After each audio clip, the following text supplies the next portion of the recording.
кабар. 20 миллион Кытай ислам динин кабыл алышты. Учурда социалдык тармактарда 20 миллион Кытай ислам динин кабыл алды деген видео материал тарап жатат. Такталбаган маалыматтарга таянсак, алар мусулмандар коронавирус менен оорушпайт деп табылгандыктан динди кабыл алышты. Бул тууралуу расмий маалымат жарыялана элек.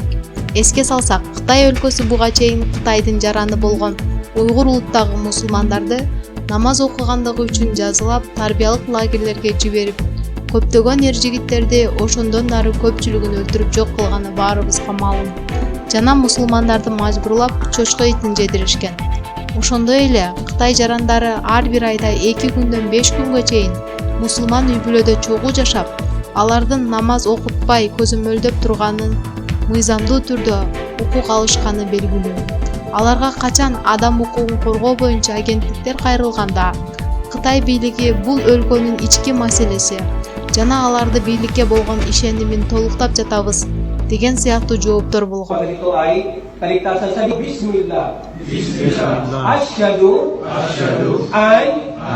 لا إله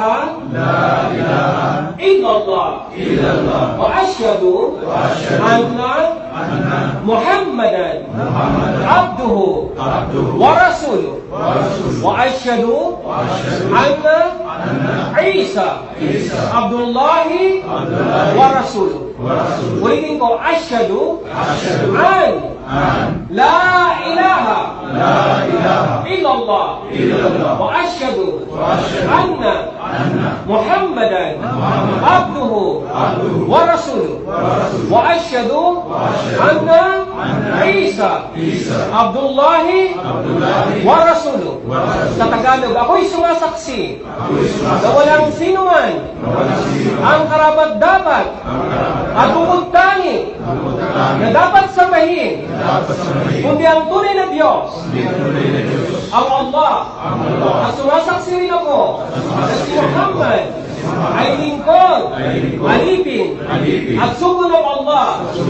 At sumasaksi rin ako na si Jesus, anak ni Maria, alipin, lingkod, at sugo ng Allah. So maraming salamat.